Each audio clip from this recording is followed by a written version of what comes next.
Good evening, ladies and gentlemen. I call to order the City Council meeting for August 17th, 2015. Apologize for our slightly tardy start. We were having some preliminary functions relating to replacing our city administrator and a training room upstairs. Could we have the roll call, please? Mayor Pro Tem Brown? Present. Councilmember Bruno? Here. Councilmember Clark? Here. Councilmember Drosha? Here. Councilmember Ferris? Here. Councilmember Mulvaney? Here. Mayor Waltz? Here. We have a quorum. Will you please rise and join in the Pledge of Allegiance and invocation led by Councilmember Mulvaney? I pledge allegiance to the flag of the United States of America and to the republic for which it stands, one nation, under God, indivisible, with liberty and justice for all. If we all fill our mind in prayer. Lord, we need your presence. We always need your presence at this time. Probably all of us as council people are filled with awe about how to select a new leader who can see through the very complicated maze of how to run a city, how to hear what people have to say, how to digest that, how to offer the services that are required. And none of us know for sure that we have the answers. But we look to you, Lord, for your presence and assist. In Jesus' name we pray. Amen. Thank you, Councilmember Mulvaney.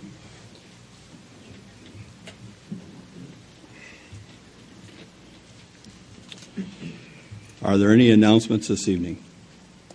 Councilmember Drosha. Mark your calendars for September 20th at 4 o'clock at the Rotary Stage in Raynor Park. Mason Brass Quintet will present a free concert to close out Down Home Days. Any other announcements? Councilmember Mulvaney. Anyone listening who would like to play pickleball, please see me and consider volunteering to organize pickleball in the city of Mason. It's a lot of fun. Pickleball. Pickleball. That's pickleball. Very good. Councilmember Ferris. The Methodist Church has an informational program on human trafficking tomorrow at 6:30 at the Bestsellers, and everyone is invited. It's, as I said, information. No, it is going on in the United States even today. Thank you. Mayor Pro Tem. Thank you, Mr. Mayor. I'd like to announce that on Wednesday, August 19th at 7 o'clock p.m., the Mason Sesquicentennial Anniversary Committee will be holding an information session about the time capsule, where we will discuss what was uncovered in the 1990 time capsule and also talk about planning and submission guidelines for the 2015 time capsule, which will be buried later this year. So please come out. We will be at the Mason Area Historical Museum and Library at 7 p.m. on Wednesday night. Any other announcements? Hearing none. Item 5 of the agenda is people from the floor, an opportunity to address the council on an issue of your concern, and we will please approach the podium and state your name and address, and we will allow approximately 3 minutes.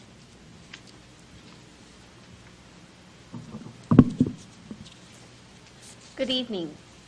My name is Jennifer Graham. I live at 529 Main Court in Mason, Michigan. During the last City Council meeting, I expressed concerns over the proposed West Bay oil drilling project. I have researched this topic and concur with Jack Carmichael's concerns and suggestions previously presented to the Council. His suggestion of a 1-year oil and gas moratorium would give the City time to adequately research this in detail. Ann Arbor is one of many cities with ordinances banning oil and gas drilling. Ann Arbor Code of Ordinance, Chapter 56, Section 5, Article 116 on prohibited land use reads, "The locating, sinking, drilling, casing, deepening, or operating of oil wells, gas wells, and oil and gas wells and test holes for the location of natural crude oil or natural dry gas, or both, in the city of Ann Arbor is hereby prohibited." Researching this topic, I came across several articles written by and mentioning a former DEQ employee named Dr. Chris Grobel. In his tenure with DEQ, he participated in cleaning up oil spills. Dr. Grobel is well known for his expertise in oil contamination cases, problems, and currently works as a consultant for oil contamination cases. Please consider watching his online video entitled "Environmental Risks of Michigan Oil and Natural Gas Development." Dr. Grobel has been on the front lines of oil contamination sites. He is not afraid to share the truth about the dark side of oil and gas drilling. I support Attorney Jim Olson's views as well. These pioneers have successfully helped city and townships enact moratoriums, ordinances, and provisions to govern and zone land use. West Bay concerns me today, but it's the precedents that this sets for future oil and gas companies to follow that I worry about. I worry about our homes, children, natural resources, and undisclosed contamination accidents. Are we prepared for the ramifications of this domino effect? I urge each of you to consult with Attorney Olson and Dr. Chris Grobel and formulate your own opinion if the city is not able to contact them as a group. Shouldn't the decisions of a city council be based on input from highly regarded and experienced professionals that specialize in these matters? Cities like Ann Arbor were proactive for their residents.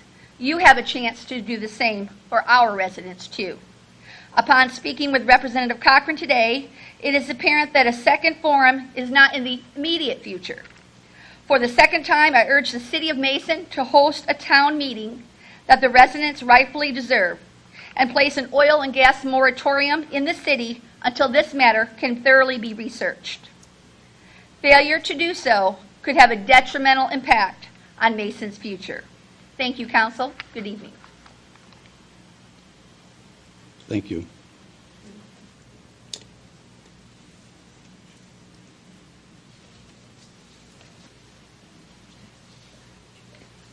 Thank you very much.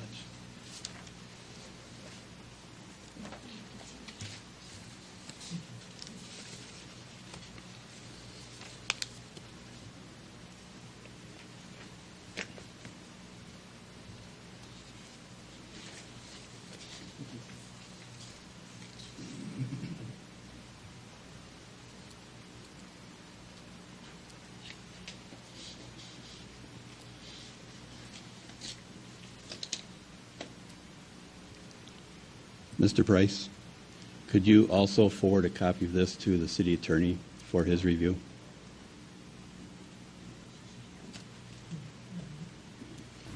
Yes, Mayor. Glad Thank you, to. sir. Thank you. Mr. Carmichael.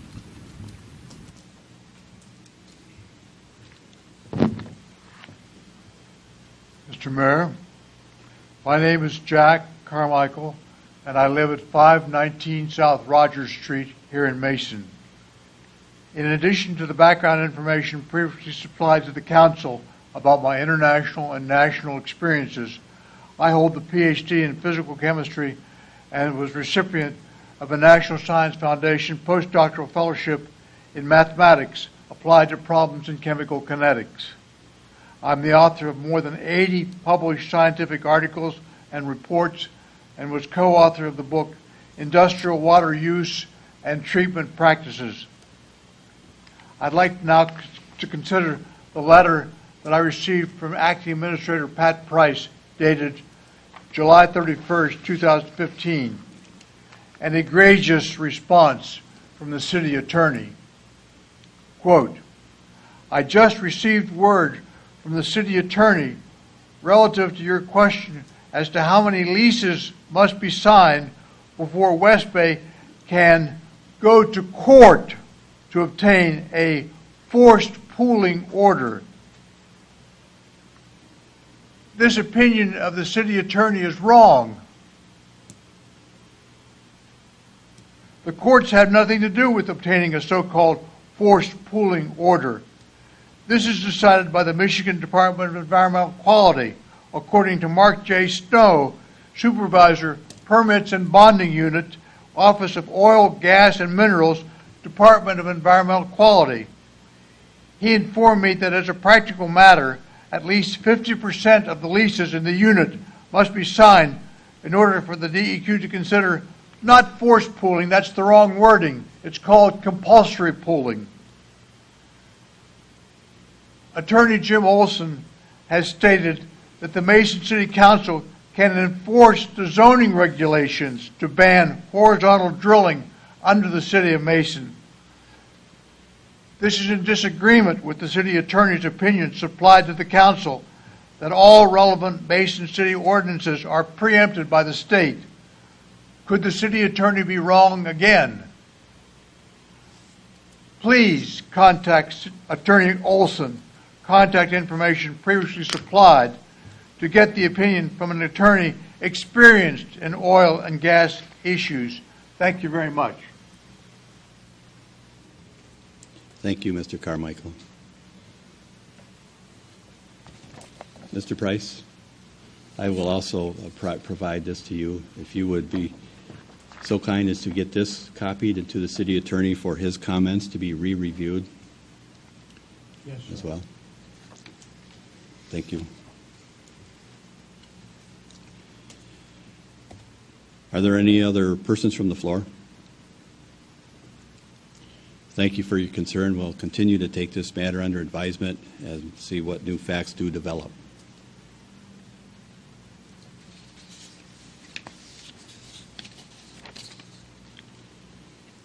Item 6 on the agenda, presentations. First, we have Bruce Johnson from Revitalize LLC with an update on the existing and potential future grants. And if you would also skip ahead briefly to under correspondence in your packet, there is a letter from MSHDA on the CDBG conditional letter of the Vault Deli building, and that is going to be one of the topics Mr. Johnson will be providing us with an update this evening. Thank you, Bruce. Thank you. Good evening, everyone. Rather than read what I've provided you, I'll let you do that. I'll just kind of go through, if you don't mind, and do a little bit of an update. And then any questions you have or anything you'd like to discuss, I'm here. Once again, underway, the Oracle building. I contacted Senator Stabenow's office today and asked her to give us a date or a couple of dates that would work for an open house. Kurt Creamer and I met today regarding renters as we're getting very close to completing the project. He believes by the end of the month, in many ways, or in most physical ways, it'll be done. There's a couple things to deal with an electrical or permitting scenario between consumers and the state. This still has to be drawn out before an occupancy permit can be given. But for all practical purposes, Labor Day-ish, the building is complete. They started some, in the back, some landscaping. So if you want to take a look, it's getting pretty outside. And of course, it talks about some of the things that are going on with the Oracle building.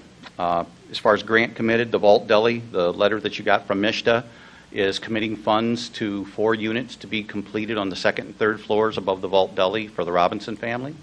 Their units are unique to Mason in the fact that for the downtown and that they're extraordinarily large, and they are 2-bedroom, 2-bath as an example in 2 of them, and 1 bedroom, 1 bath, but one of the 1 bedrooms is over 1,000 square feet.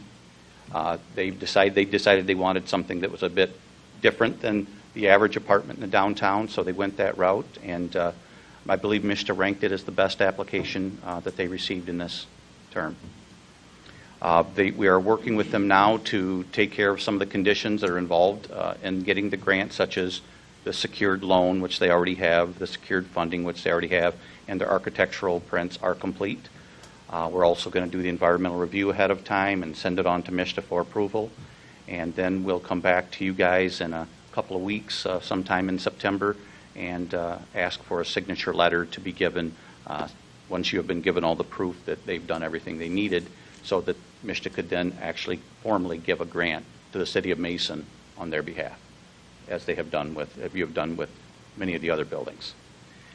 And then seeking approval, Gary Warman and his wife have been working with us for a few months now. They've decided that they want to turn their second floor into apartments as well.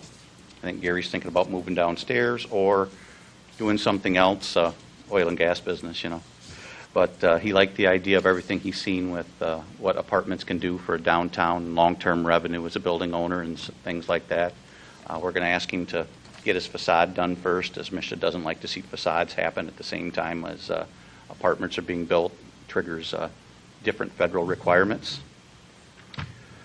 And then gathering information, the shoe store, one of our largest projects outside of the Oracle building or the shopping guide. They're getting very close. We've met with MEDC and MSHDA on several occasions.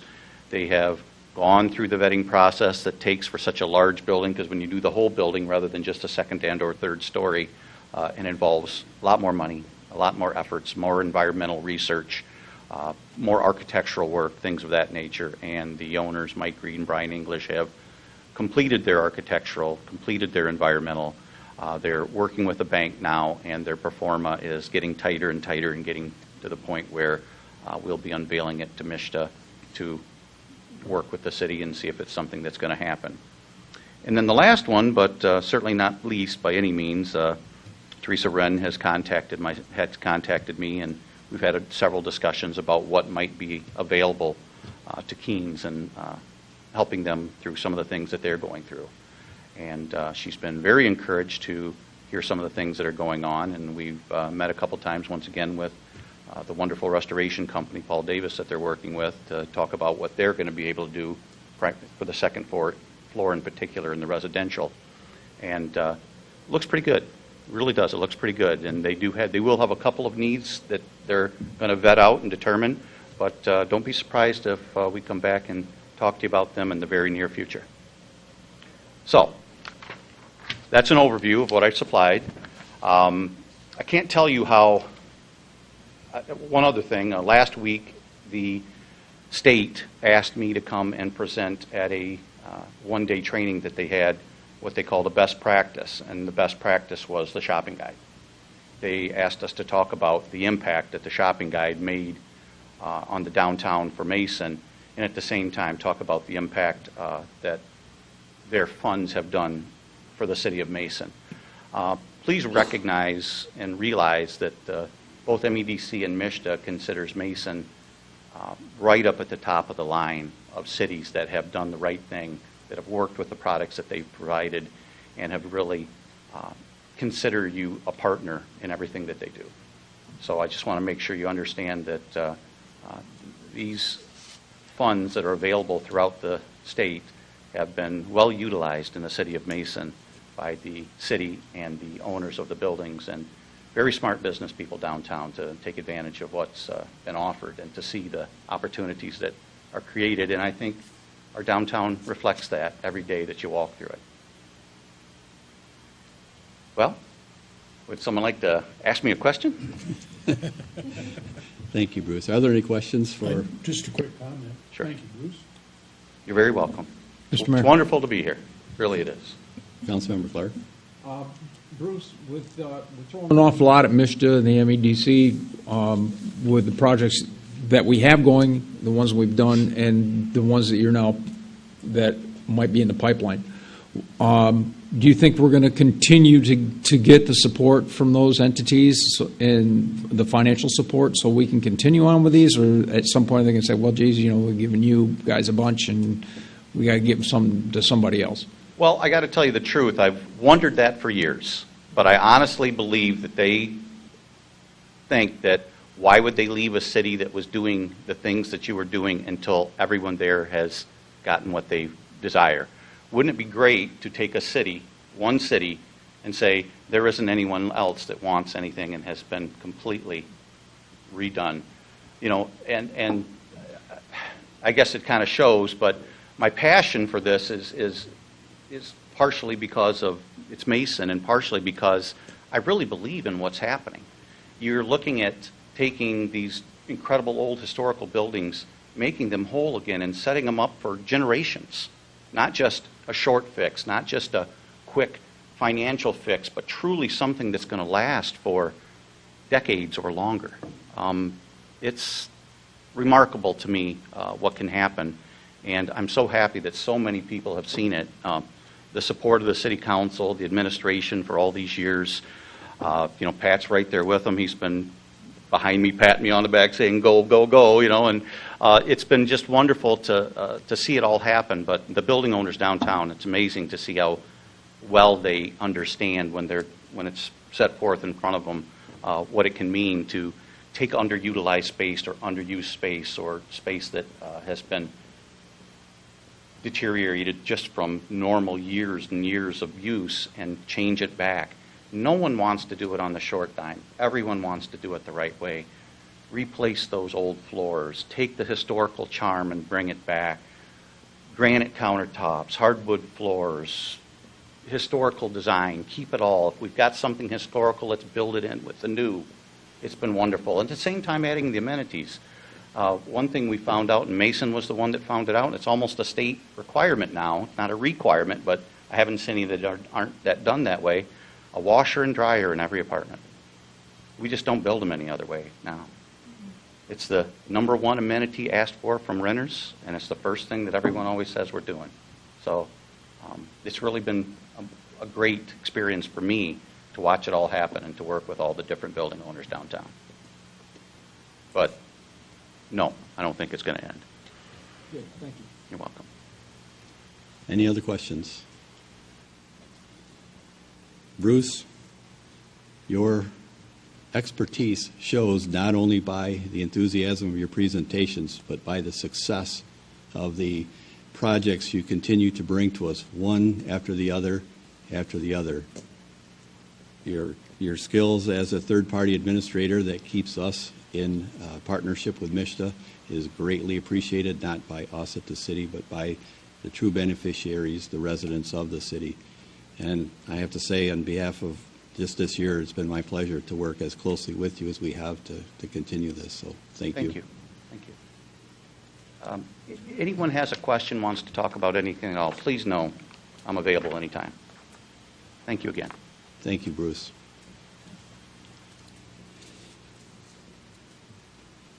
Next presentation is Chief Stressman, and he has a brief introduction to make this evening.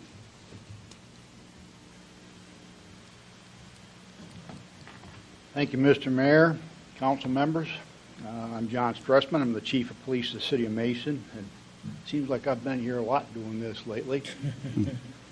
This is, remember your name, Alexander Thompson. Alexander is new police officer for the City of Mason, effective Sunday. This past Sunday is his first day with us.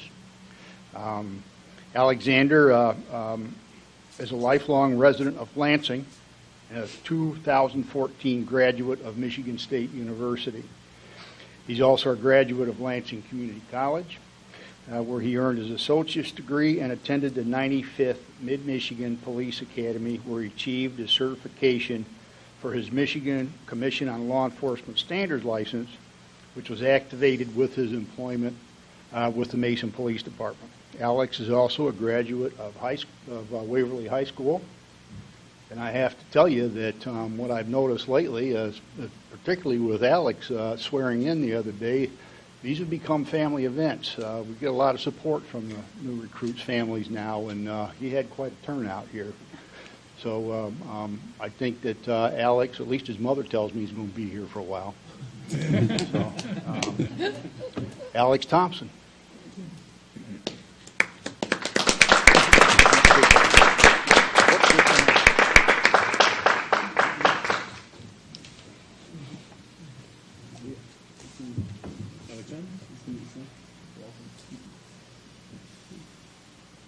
Congratulations. Thanks, Alex. Welcome. Welcome aboard. Alex,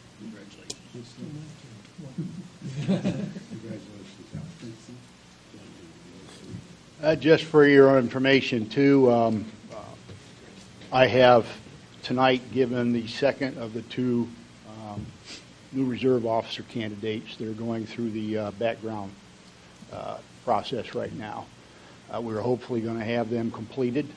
We will have them completed for their first day of the Police Academy for Reserves in Jackson on September 8th. That's a 3-month school. They'll be there through December 22nd, and then we'll bring them back here, and you get to meet them face-to-face as the first reserve officers of the new program, I believe, since the last 11, 12 years. Thank you very much. Thank you, Chief. And again, congratulations and welcome, Alex. Pleasure to have you. Item 7 is the consent agenda consisting of the approval of minutes from the regular council meeting of August 3rd, 2015, and the approval of bills.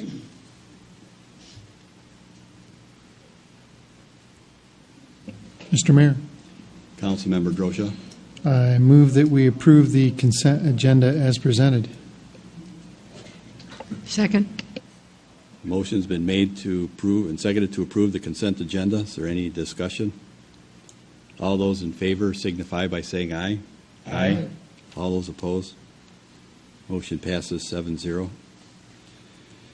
Item 8A, regular business, is the second reading and adoption of the nuisance abatement ordinance. Chief Stressman, do you have anything further to add to this second reading this evening? Okay. Thank you, sir. Mr. Price, anything from your chair this evening on? No, Mayor, there is not. Okay, thank you. Mr. Mayor? Mayor Pro Tem. Thank you, Mr. Mayor. I move that we consider the nuisance abatement ordinance read for a second time and adopted. Second. Motion's been made and seconded to consider the nuisance abatement ordinance read for the second time and adopted. Is there any discussion? All those in favor signify by saying aye. Aye. All those opposed? Motion passes 7-0. Item B is a resolution authorizing the city administrator to purchase a Johnston VT 651 street sweeper. Mr. Price, could you give us an introduction to this? Yes, thank you, Mr. Mayor. As you know, I received authorization to begin to solicit quotes for the street sweeper that would best serve the city of Mason. In my cover letter to the council, I pointed out that it took us 30 days to sweep 100% of our streets. The proposed new street sweeper will do it in 1/3 the time, or approximately 10 days, which means that we can sweep the streets 3 times with our new piece of equipment versus once for the other piece of equipment. Also, because of the fact that the street sweeper has been so slow, and that in the past we have basically swept the streets once a year.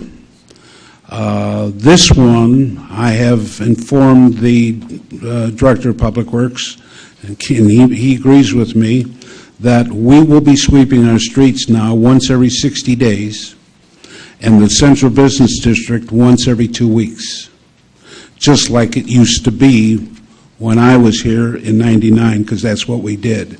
So we want to get back to that. We think it makes all the economic sense in the world to purchase this piece of equipment, because in the long run it's going to save us a lot of money, and we are going to have, as a result, a better looking community, that's for sure. Thank you, Mr. Price. Are there any questions?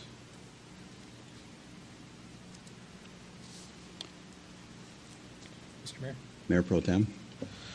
I move that we consider City Council resolution authorizing city administrator to purchase a Johnston VT 651 street sweeper be considered read.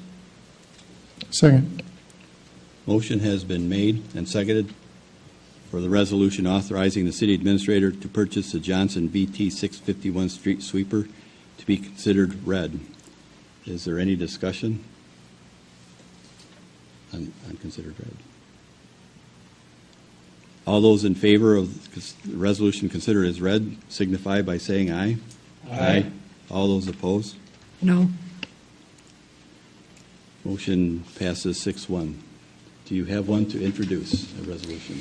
Yes, I do. City Council resolution authorizing city administrator to purchase Johnston VT 651 street sweeper from Houston Galveston Area Council in charge to Motor Vehicle Pool Fund, introduced by Bruno, second by Clark. Thank you. Is there any discussion on the resolution?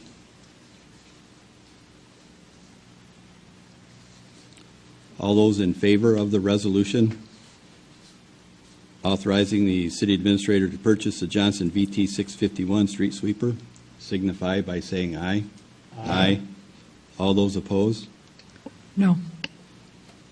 The resolution passes 6-1.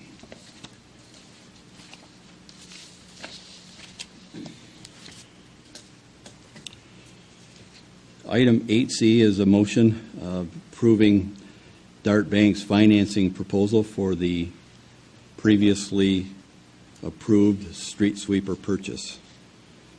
Mr. Price, could you offer a few comments on this arrangement?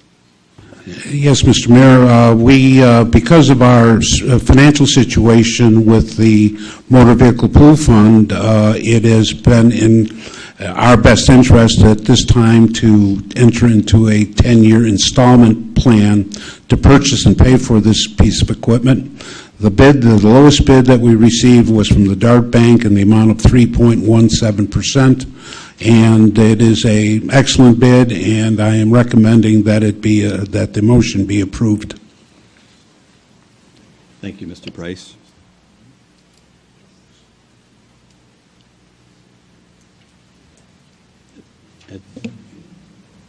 At this point, I would entertain a motion. Mr. Mayor, I Councilmember move Christian. to approve the DART installment purchase agreement for the Johnston VT 651 street sweeper. I second the motion. Motion has been made and seconded to approve the installment purchase agreement from Dart Bank for the 2015 Johnson VT 651 street sweeper. Is there any discussion? All those in favor signify by saying aye. Aye. All those opposed?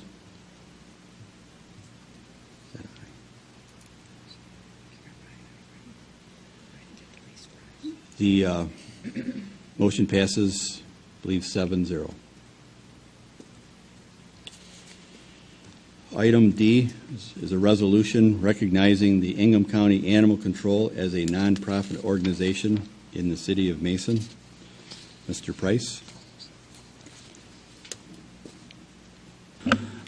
Yes, Mr. Mayor. We received this from them asking us to adopt this resolution, and I really don't know the complete purpose or exact purpose of it,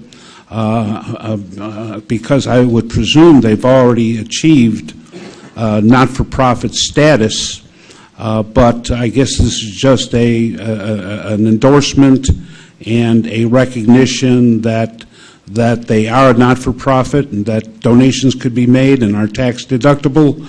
Other than that, I wouldn't know beyond that. Thank Mr. Mayor? Mr. Price. Councilmember Clark? I think what this is for nonprofits, and we have to go through it with Sunrise as well. For nonprofits, if you're going to get a license for a raffle or those kinds of things, then you have to have approval from the governing body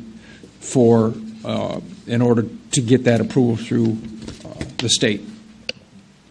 Thank you, Councilmember Clark. That is my understanding as well, and that was going to be my presumption. Mr. Mayor. Mayor Pro Tem?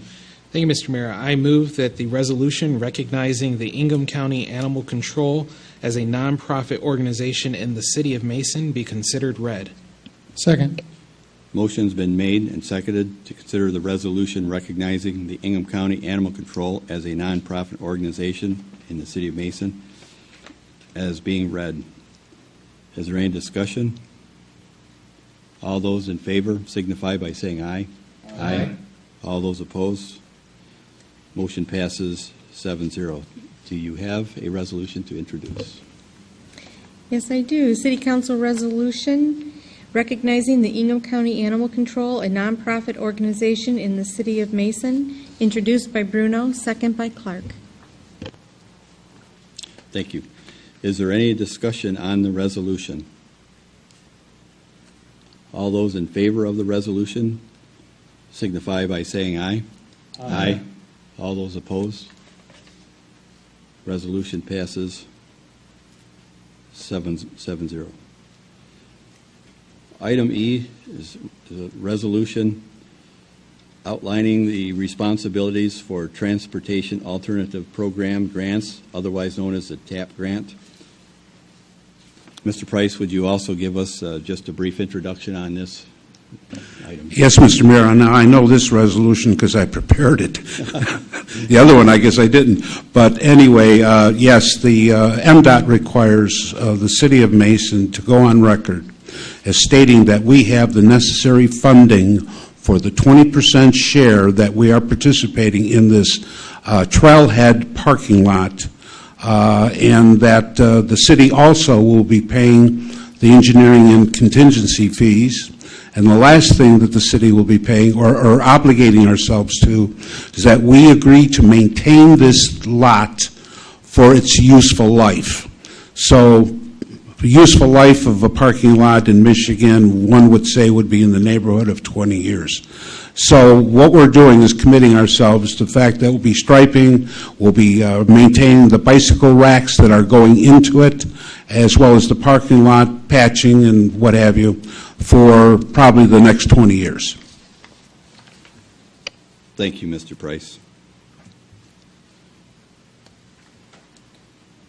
Mr. Mayor?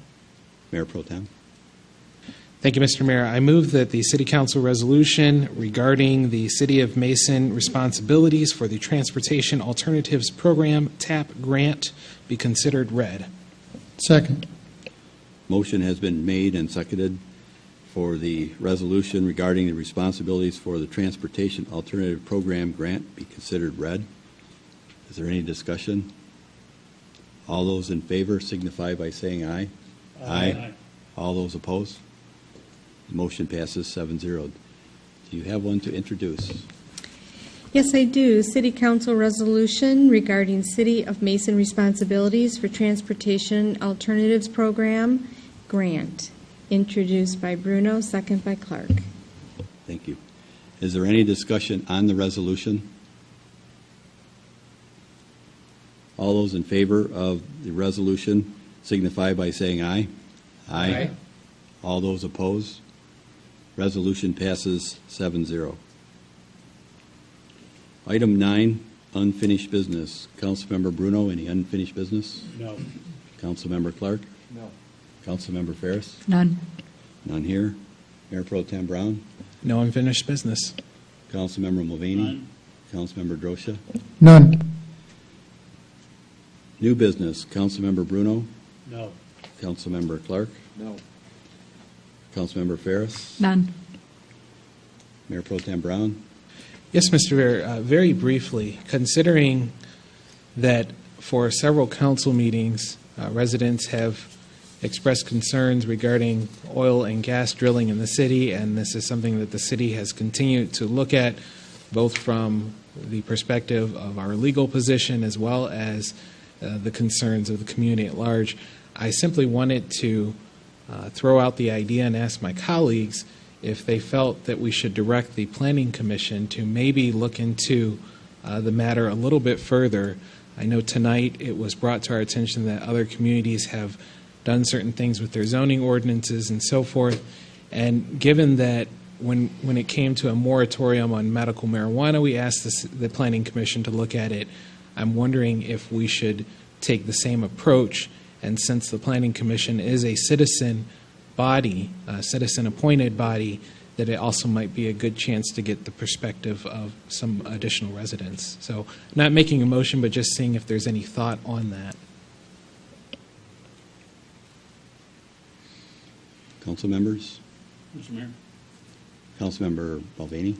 On this issue, I will abstain. My property is located within the block in Mason, the oil field, the intended oil field, and so I have a conflict of interest and will refrain from any decision on this issue whatsoever. Duly noted. Any other comments to Mayor Pro Tem Brown?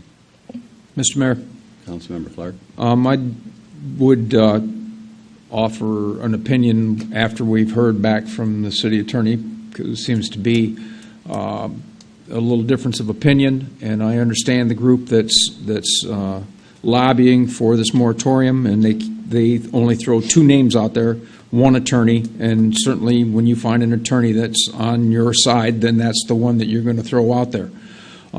We have an attorney on our side, and I think that we have to be cognizant of that, and we have to pay close attention to what they tell us as well. And so far as the communities that they threw their names out, there was only one, and that was Ann Arbor. And I've also received letters from, unsolicited letters from gentlemen in the field, professors at Michigan State University, and also have a considerable amount of expertise in the area that say that what's being poses absolutely no threat. So there's at least three people from MSU that have signed off on this letter, and it was rather lengthy. So I think that there's if we're going to go on a fact-finding mission, then the first thing we do is we listen to our attorney and see what he tells us, and then if we feel that we have to go further, then we do some more fact-finding on our own. Mr. Price? Mr. Mayor, yes, I would like to, first of all, address Mr. Mulvaney's concern about a conflict of interest. The request for a moratorium or this kind of an issue is dealing with an ordinance that has no effect or any play in the well that's being drilled. The well being drilled is outside the corporate limits of the city of Mason. Our ordinance is not applicable to that at all. It's only from within the city of Mason. So there's no conflict, Jim, for you to comment on our ordinance because it has no effect on the lease that you signed, if you follow me. It's outside the city of Mason. It has no jurisdiction within the city of Mason. We don't have any jurisdiction outside of the city of Mason. Thank you, Mr. Price, but I didn't necessarily sign the... If you didn't sign it, then it's not a conflict of interest. So I might ask, do you think I should? Gentlemen. Let me say no. The other thing that I did want to mention, and I do want to clear his good name, because I thought after Jack had made his comments, I received a telephone call from our city attorney who told me about the forced pooling. He used that reference of forced pooling. He said, theoretically, they can go, and might be my mistake, I thought they would go to court, but maybe they just go to the DEQ. The issue, though, is really at what point does forced pooling, or whatever he wants to call it, kick in. From the practical standpoint, it's 50% of the leases. Once 50% of the leases are signed, it is not unusual for the now, as I find out, Department of Environmental Quality to grant that forced pooling or whatever he referred to it as. So I'm the one who said court. It was certainly not Tom Hitch. I'm the one who presumed it was court because it's a form of eminent domain, the way I looked at it, and in eminent domain, it's before a court. Okay?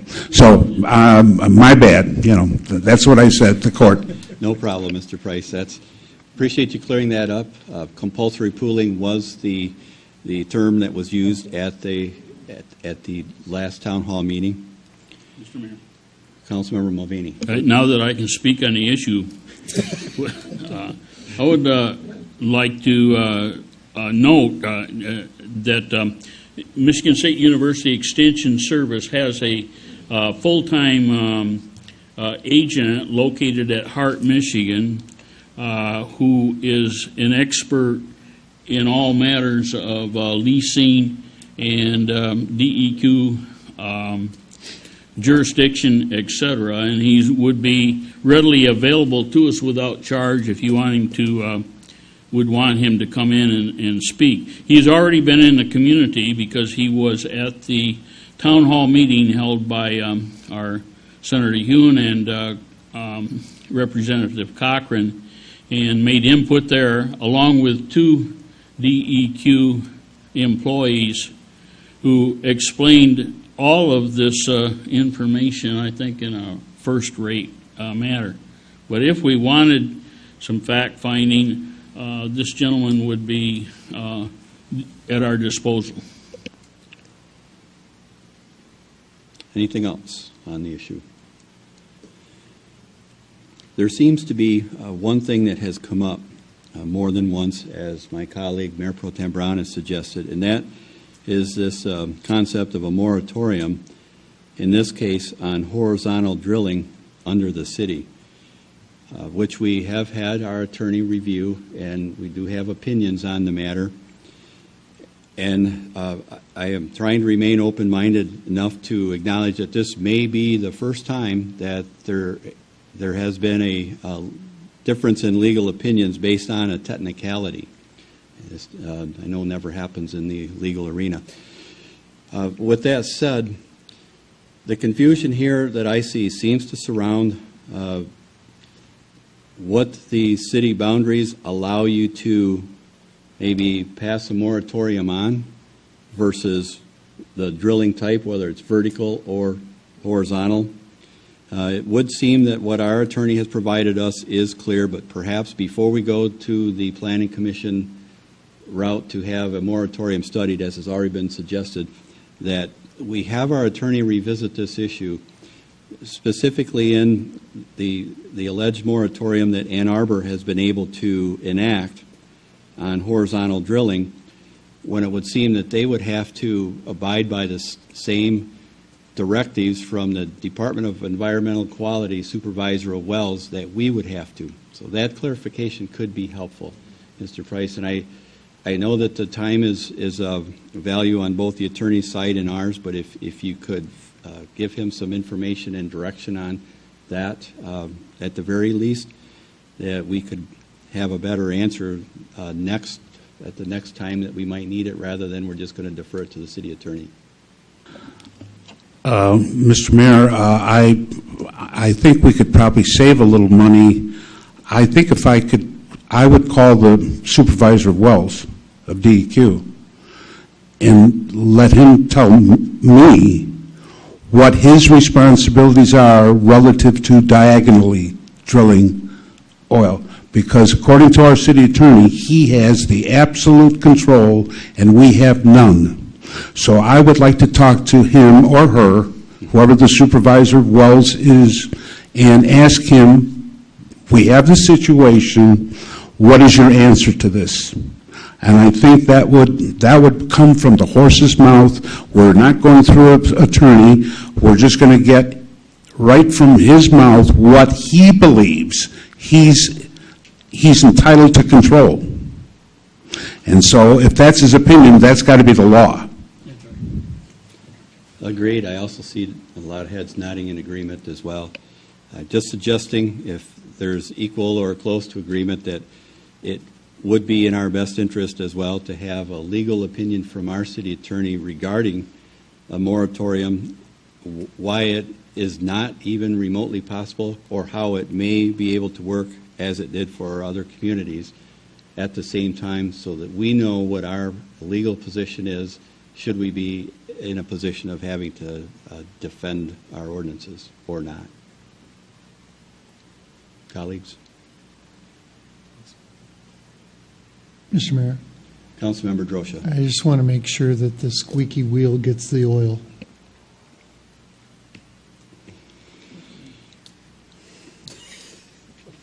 I think the mayor understands what I just said. Not often that I am speechless, but that was good, Councilman Drosha. Okay. Anything further, unfinished business? Councilmember Mulvaney. No new business. Councilmember Drosha. Correspondence, you have the monthly revenue and expenditure report in your packet. I've already mentioned the letter from MISTA outlining the conditions that I might add that when you get a chance to read that, there is a 90-day window period to fulfill that. I have been advised that we are well within completing these requirements on time for the Robinson building.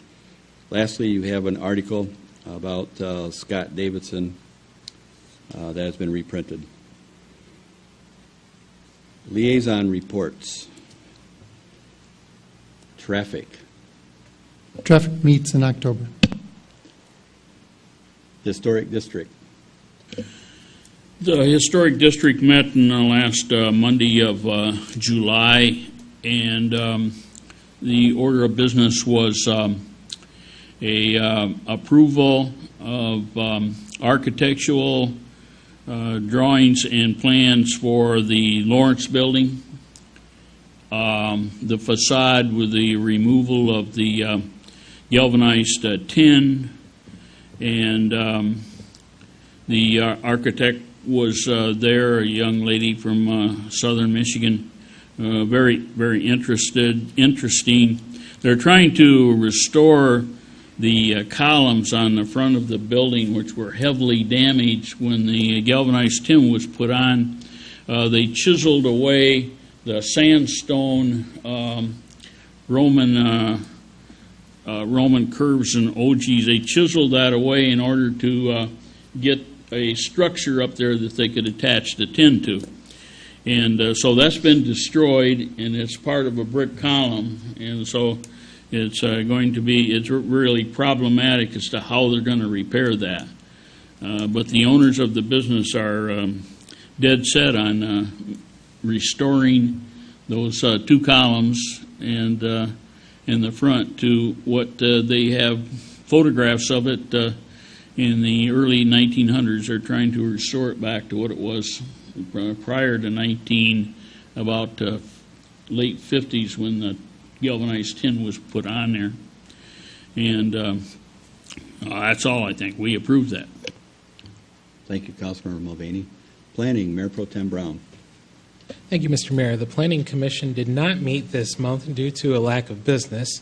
However, the Medical Marijuana Subcommittee did continue to meet and conduct their research and work on their recommendation concerning that issue.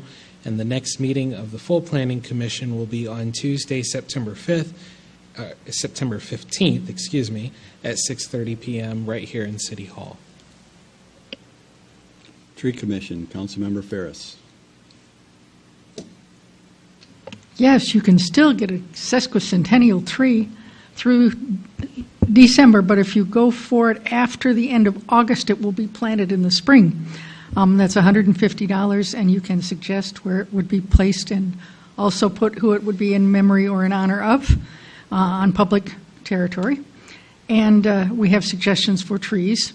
Final site selection and tree selection goes to the Department of Public Works.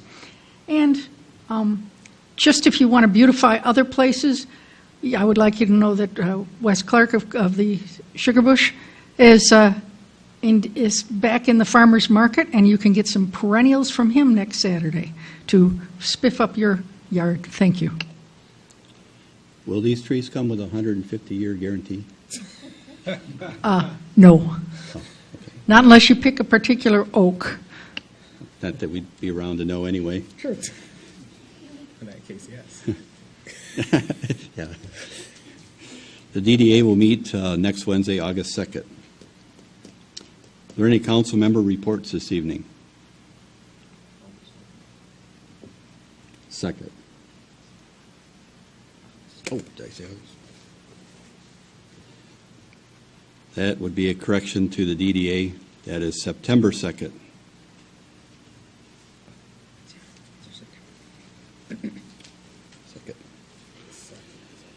Any council member reports? The administrator's report. Mr. Price. Thank you, Mayor. Yes, under administrator's reports, I've given the council project updates with the ongoing construction throughout town. If anybody has any questions about any of them, please don't hesitate to ask whatever you need to know. Okay. The POTW expansion project, Phase 1 headworks. We are at a point now that the estimate for that work to be done was given to us several months ago, I presume, and it came in at $1.5 million. And the city received a grant, $500,000, with the idea that we would be bonding water and sewer bonds for the balance for the $1.5 million. The new engineers, or the engineers that were hired to do this design work, met with us last week, and they now are saying that the cost is estimated to be $2.4 million. So at this point in time, I'm going to proceed on the basis that we can get our best bids in January or February to do the plans necessary for this project, to bid them in January. And secondly, if they come in at $2.4 million, we have a choice of making the decision that we're going to raise an additional $800,000, or we're going to reject the bids and go back to the drawing board. But at this point, we have not budgeted that amount of money. But because it's an enterprise fund, we could add to it in the middle of the year. We can take care of all that. But obviously, it's $800,000 that we were not anticipating. And I wanted the council to be aware of it as soon as I became aware of it. Thank you, Mr. Price. Are there any questions for Mr. Price? One last date correction before we adjourn. It was brought to my... Okay, I'll finish this announcement real quick. It was brought to my attention there was some confusion on the city's website about the council meetings in September. Just want to make a reminder notice that because of the holiday, Labor Day, we will be meeting on Tuesday the 8th rather than Monday the 7th. Thank you. Mr. Price, your items. Those are the items that are before you that I put at the desk because they arrived today. The first one is the WOW increase, and it's a WOW increase. I see that some of the basic, for example, is going up $13. Other things are going up $4, and this is the highest increase I've ever seen. We don't have it. Mr. Price, we don't. That's why I concluded that you had concluded. We don't have the additional items. If you just want to give us an update, though, as to what you have, and then get those to us shortly, that would be fine. Well, I have the copies made, and but apparently not distributed. Yes, we received notification. Mr. Mayor, could you please call a recess for 5 minutes? And so I can go upstairs and so I can give them to you, because it's a lengthy list of menu items and what the increases are going to be. And I think you should know, we have no control over that anymore. I understand that. But the council should be very aware of what's going to be, because I'm sure we're going to get some calls. Okay. I'll be right back. We are recessed for 5 minutes or until Mr. Price returns, whichever comes first.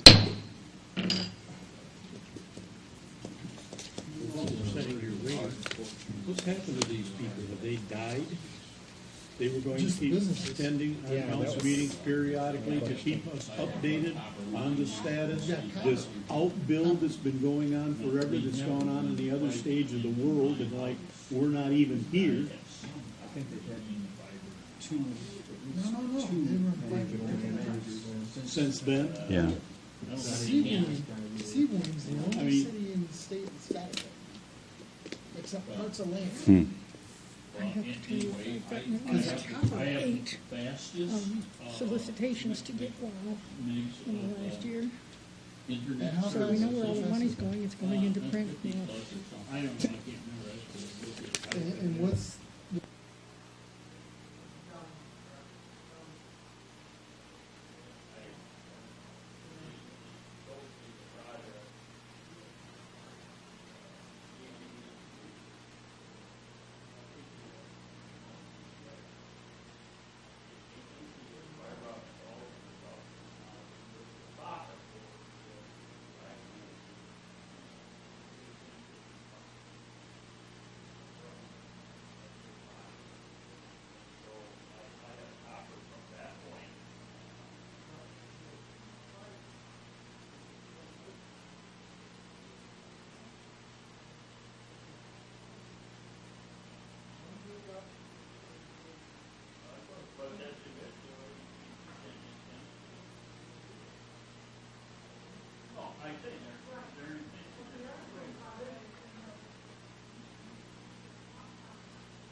The only reason I put this is basically for you to take home and know that you may be getting some phone calls, and that is the reason why.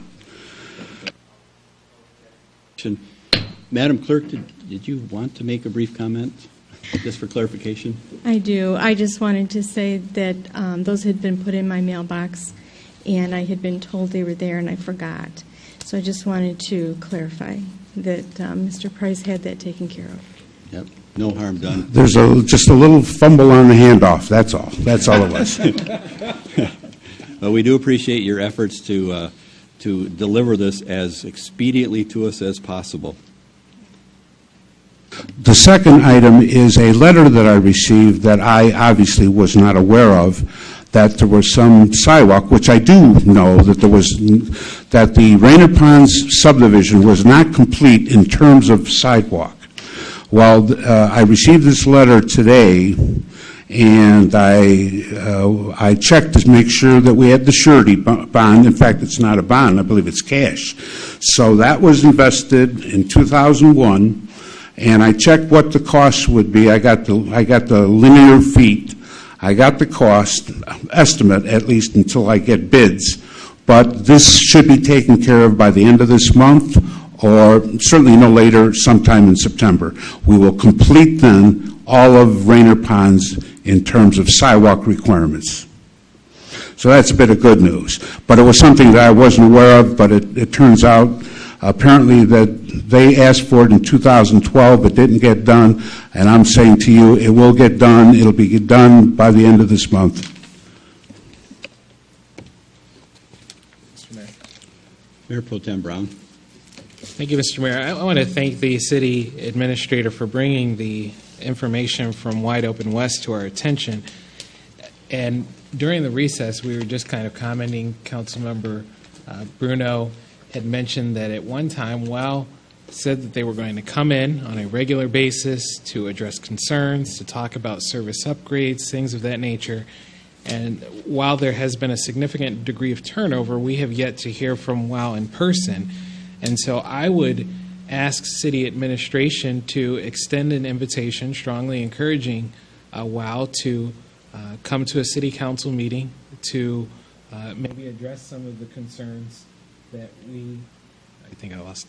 to address some of the concerns that we may have with not only the price increase, but what exactly they are providing to our community in terms of improved service. I think it would be a good public relations effort on their part to come back and to speak before the council and the community, and I think it would give us a chance to maybe voice some questions or concerns if we hear from our own residents in the interim.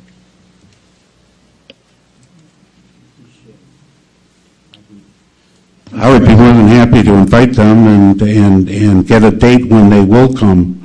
And if that's the wish of or to the pleasure of the city council. Do we have a consensus here? I believe, Mr. Price, that was the understanding of the council, that this would be an ongoing situation, and it has not been. And that's the points that council members Bruno and Mayor Pro Tem Brown have made. I would point out that was probably 4 different general managers ago. Well, yeah, so I will invite them for the September 8th meeting. Thank you, Mr. Price. Anything further, Mr. Price? No, Mayor, I'm done. Thank you. Any questions for Mr. Price? On that note, we are adjourned.